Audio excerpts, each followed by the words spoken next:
A equipe do Sampaio Corrêa.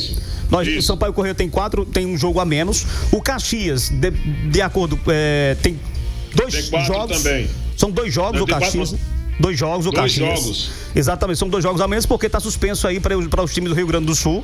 Temos também. E o Sampaio também tem um jogo a menos porque foi exatamente o jogo com o Caxias que não fez. Exatamente, tem o Ferroviário também, que são 4 jogos.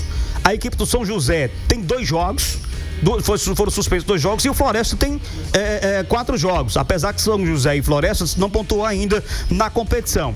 E aí o que acontece? A equipe do CSA não foi ainda para a zona de rebaixamento, justamente porque esses times ainda tá faltando jogar. Viderlan, e o CSA? Qual a atuação do CSA contra a equipe do Sampaio Corrêa?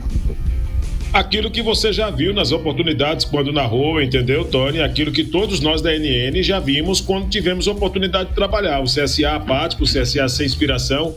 CSA que tentou em alguns momentos até impor um ritmo com o Vitor Leque pelo lado direito, mas um jogador que também ainda está bem longe de ser um atleta decisivo dentro daquilo que o CSA espera para uma sequência, por exemplo, de temporada.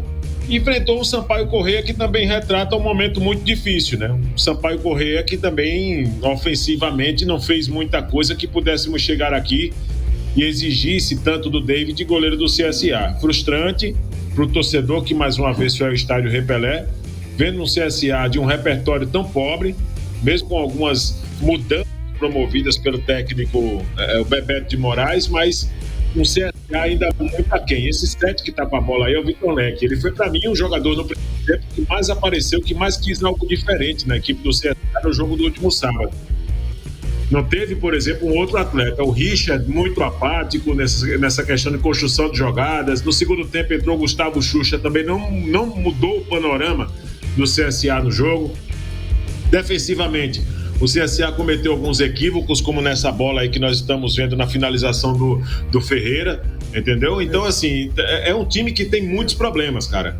Em contexto, se nós formos aqui individualizar o que o CSA precisa de quase tudo, quando se fala de material humano. Ô, Viderlan. É um time que tem um time muito pobre quando se fala do coletivo do CSA, de repertório bem previsível, Tony. Viderlan, eu vou falar, eu vou deixar você mais espaço aí pra você, o Alan Jones pode trazer mais detalhes daqui a pouquinho também, mas o site oficial e também o Instagram oficial da equipe do CSA do Centro Esportivo Alagoano acaba de divulgar por aqui o técnico Igor Magalhães, né? Adriano Silva, preparador de goleiros, e Zé Carlos, auxiliar técnico, também reforçam aí a comissão técnica do Centro Esportivo Alagoano. O trio já estará no treino dessa terça-feira no CT de Gustavo Paiva.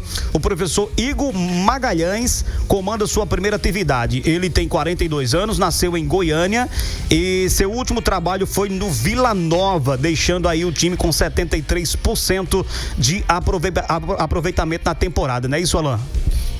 Exatamente, Tony.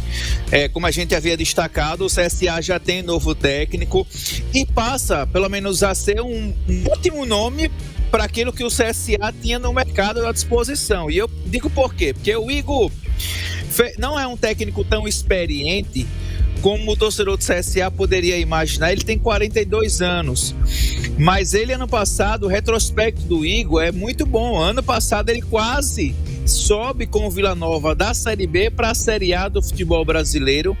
Fez uma ótima campanha na Série B, né? Comandou a campanha do Vila Nova. Esse ano começou até bem, mas a equipe não conseguiu evoluir. E aí, depois de uma derrota contra a Aparecidense do Campeonato Goiano em março, aí o Vila Nova fez uma mudança no comando técnico e tem até um técnico hoje, o Márcio Fernandes, que comanda o Vila Nova na Série B, que é bastante questionado. E tem torcedores do Vila Nova, que a gente acompanha o futebol, que até diziam, poxa, o Igor é muito melhor do que o Márcio Fernandes, que está hoje dirigindo o Vila Nova na Série B. Mas enfim, parece que o CSA conseguiu ir bem no mercado, trazer um técnico que aceitou esse desafio, e é um baita de um desafio, né? O Igor vai ter agora uma chance de fazer esse time do CSA jogar. Vai ser o 4º técnico do CSA na temporada. Estamos falando de uma temporada que até aqui tem 5 meses apenas. Estamos em maio e o CSA tem um 4º treinador. O CSA está seguindo a cartilha, de fato, do rebaixamento.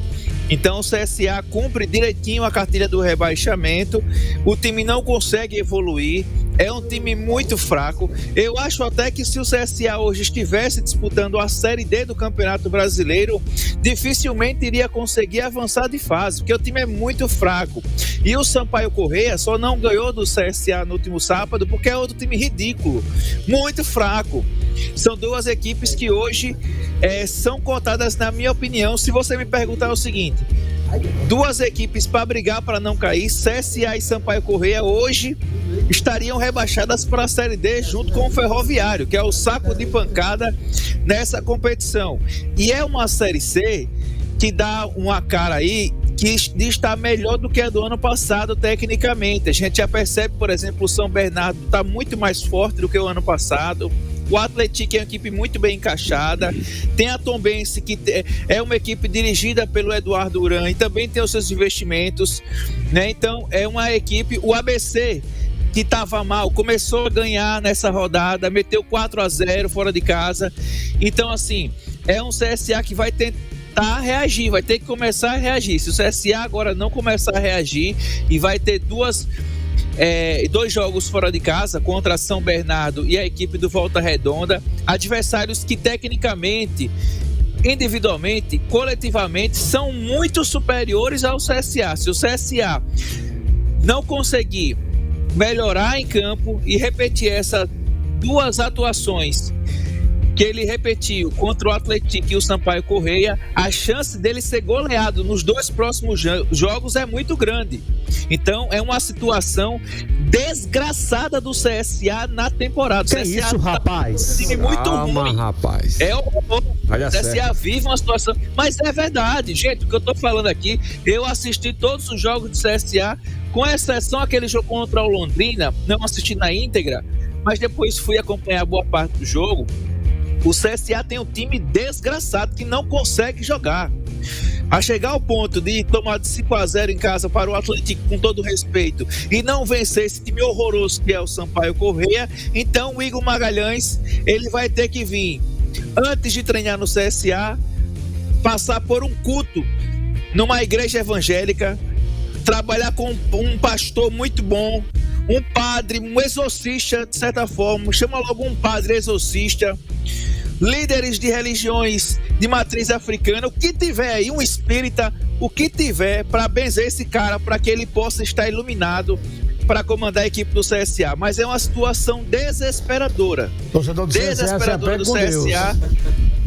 Se apega com Deus, o que puder, coisa boa, meu amigo, o que puder, porque a situação tá crítica. O CSA dispensou o volante Marlon, não faz mais parte do elenco e vai buscar pelo menos aí 2 a 3 contratações para a sequência da temporada, né? O desafio agora é esse, é achar a contratação que possa elevar o nível técnico da equipe. A gente já percebeu uma leve melhora no segundo tempo contra o Sampaio Corrêa, depois da entrada do Thiago Marques, que é o titular desse ataque do CSA. O Yuri Tanque não consegue corresponder. O Alisson Farias deixa muito a desejar. O Thiago Marques parece ter sido essa luz aí em termos ofensivos do CSA. Estava sem ritmo de jogo, fora há mais de 3 semanas, se recuperando de uma lesão. Mas é um jogador que ao longo das partidas, tendo essa sequência, vai ser muito importante para tentar salvar esse time do CSA. E o pior, viu? Contra o São Bernardo no próximo domingo, o CSA não vai poder contar com o Gustavo Xuxa. E o Gustavo Xuxa, ele tomou o 3º cartão amarelo contra o Sampaio Corrêa e desfalca esse jogo. Mas é um técnico que o CSA traz. O Igor vai estar amanhã no CT Gustavo Paiva para comandar o CSA, comandar os treinamentos. Na quinta-feira ele vai ser apresentado, né? Vem também com novos membros de comissão técnica, um preparador de goleiro, já que a preparação de goleiro do CSA estava sendo muito questionada, né? E o CSA não consegue ter um goleiro de fato que passe segurança. Agora saiu o Carlos Tomazella no último jogo, volta o David para a titularidade, enfim. É um CSA que vai tentar se encontrar para escapar desse rebaixamento. Tony, não tem muita coisa a colocar não, diante daquilo que o Alan já expôs, não. Acho que é isso mesmo. O CSA está buscando aí alternativas no mercado. É de se colocar que a contratação do Igor Magalhães não traz para o CSA a solução para aquilo que eu enxergo que é necessário para o clube, tá? O CSA precisa muito mais do que isso. O CSA precisa o mercado para buscar contratações, peças mesmo de verdade, tendo que a contratação de um profissional agora é importante, é positiva. Não estou dizendo que isso não seria uma situação útil para o CSA, mas para mim a prioridade, na maneira de pensar que tenho do CSA, a prioridade para mim nesse ponto aí acaba sendo a contratação de jogadores. O CSA tem muita gente, a quantidade é enorme mesmo, agora a qualidade é mínima. E é um time desacreditado, né? É um time muito destruído psicologicamente. É um time que não passa, por exemplo, uma empolgação para o torcedor, não dá aquela motivação de que o CSA está passando apenas por uma fase ruim. A ideia mesmo é de um time que precisa ser desconstruído e remontado. É isso que aí o cara fica muitas vezes perguntando, né, para quem acompanha o futebol, o que fizeram com o CSA, né? O que fizeram com o CSA? Um time que chegou de sem série a Série A do Campeonato Brasileiro e um time que está fazendo agora o caminho oposto de tudo aquilo que foi propagado, de case de sucesso, de uma equipe vitoriosa, de um time que tinha um modelo de gestão que era para ser copiado por outros clubes e caindo em desgraça. Na temporada 2024, para mim, é apenas uma constatação, não é nada novo daquilo que já esperávamos e que já vimos em 2023. Então o baque é muito grande para um time que já passou por uma temporada ruim, difícil, como em 2023, sobreviver em 2024 também com outro time que não traz para o torcedor uma segurança de que pode sair dessa fase. Então é triste essa situação para o torcedor do CSA, mas é uma realidade que nós precisamos expor aqui. E é por isso que faço questão de compartilhar com vocês aqui um ponto de vista que tenho muito claro a respeito desse assunto envolvendo o CSA. Não é Rodrigo Pastana, não é Igor Magalhães, não é treinador nem membro do departamento de futebol que vá trazer hoje imediatamente algo que o CSA precise, tá? Eu diria que o departamento de futebol ele precisa agir para trazer pelo menos umas 2, 3 peças, mas sendo assim bem generoso com esse momento do CSA, para não se falar mais em umas 5, 6 ou até 10 contratações que o CSA precisaria ter para cumprir esse discurso que o Rodrigo Pastana deu aqui nas emissoras locais, dizendo que a meta é chegar no CSA agora para falar em acesso. Pô, isso é querer jogar para o torcedor. O torcedor do CSA não está vendo isso, nós da imprensa não estamos vendo isso. Querer vender um discurso otimista agora, eu diria que para mim o mais coerente nessa situação era que se ele pudesse chegar no discurso e dizer o seguinte: a nossa briga, porque ele não tem culpa, não tem participação disso aí, então já está trazendo para ele uma responsabilidade que não cabe.